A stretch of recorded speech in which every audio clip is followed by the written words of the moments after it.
Hello बच्चों, आज हम करने वाले हैं कार्यपत्र 11, कक्षा है 9वीं, विषय सामाजिक विज्ञान और तिथि है 31 जुलाई। आज हम पढ़ेंगे उपविषय हमें संसद क्यों चाहिए, हमें संसद की ज़रूरत क्यों है, संसद में कौन लोग होते हैं। आज हम इसके बारे में पढ़ेंगे। चलिए पढ़ते हैं। आम जनता अपनी आवाज़ जनप्रतिनिधियों के माध्यम से सरकार तक पहुंचाती है। किसके माध्यम से? जनप्रतिनिधियों के। वह जगह संसद कहलाती है। संसद में विभिन्न राजनीतिक दलों का प्रतिनिधि चुनकर आते हैं। ये प्रतिनिधि विभिन्न जाति, धर्म, समुदाय आदि के तथा महिलाओं और पुरुष दोनों हो सकते हैं। यानी कि इनमें कोई ये नहीं होता कि एक ही जना होगा, पुरुष होगा या महिला होगा, कोई भी हो सकते हैं। ठीक है, आगे पढ़ते हैं। आगे हमें दिया है संसद में लोग। तो संसद में विभिन्न पृष्ठभूमि वाले लोग की संख्या बढ़ रही है। देखा जाए तो अब ग्रामीण लोगों की सदस्य भी बढ़ती जा रही है। जिन समूह और तबकों का अब तक संसद में कोई प्रतिनिधि नहीं था, वे अब चुनाव जीतकर आने लगे हैं। महिलाओं, पिछड़ी जातियों के लोग और अल्पसंख्यक लोगों की राजनीतिक हिस्सेदारी भी बढ़ रही है। तो आगे बढ़ते हैं। फिर आगे हमें दिया है अनुसूचित जाति और अनुसूचित जनजाति की राजनीतिक हिस्सेदारी। मुख्यतः ये माना जाता है कि हमारे हित और अनुभव अलग अलग होते हैं, इसलिए एक समूह के व्यक्ति सबके हित में आवाज़ नहीं उठा सकता। यानी कि एक ही इंसान सबके हित में आवाज़ नहीं उठा सकता।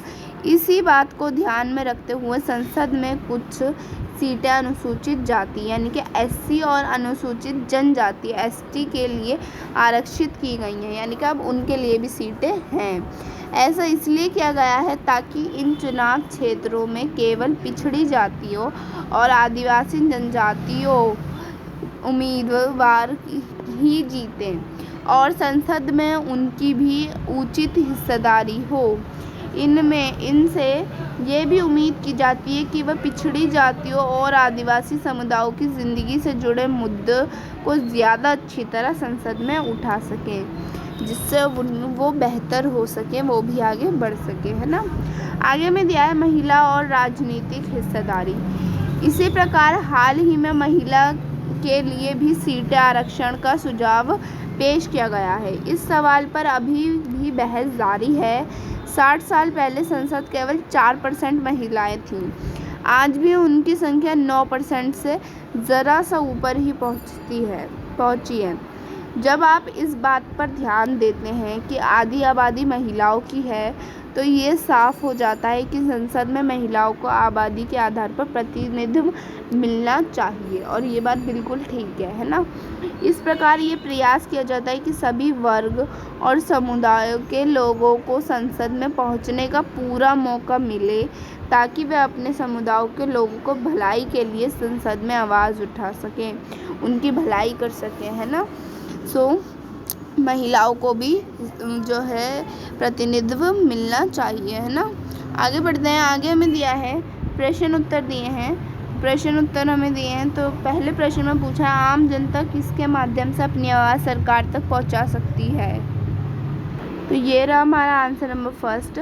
आम जनता अपनी आवाज़ जनप्रतिनिधियों के द्वारा सरकार तक पहुंचा सकती है या पहुंचाती है। तो ये हमारा आंसर नंबर फर्स्ट कंप्लीटेड। ठीक है। फिर सेकंड क्वेश्चन में हमसे पूछा, संसद में महिलाओं की हिस्सेदारी कैसे सुनिश्चित हो सकती है। तो कैसे सुनिश्चित हो सकती है, तो ये रहा आंसर। संसद में महिलाओं की भागीदारी सुनिश्चित करने के लिए महिलाओं की आबादी के आधार पर प्रतिनिधि मिलना चाहिए। उनके लिए संसद में कम से कम 33% आरक्षण की व्यवस्था होनी ही चाहिए, है ना। ये ज़रूरी है कि इतनी तो होनी ही चाहिए। तो हमारा आंसर नंबर सेकंड कंप्लीटेड। फिर आता है क्वेश्चन नंबर 3, संसद में कुछ समुदायों के लिए आरक्षण व्यवस्था क्यों की गई है। तो संसद में कुछ जो आरक्षण व्यवस्था है वो किस लिए की गई हैं। तो ऐसा इसलिए किया गया है ताकि संसद में उन समुदायों की भी भागीदारी हो तथा वे अपनी समस्याओं और मुद्दों को ज़्यादा अच्छी तरह से संसद में उठा सकें, है ना।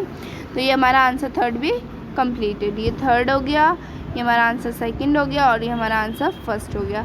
तो तो यही थी हमारी आज की वर्कशीट। आपको मेरी वीडियो ज़रा भी हेल्पफुल लगी हो तो प्लीज़ लाइक ज़रूर कीजिएगा, चैनल को सब्सक्राइब कीजिएगा। Thanks for watching my video.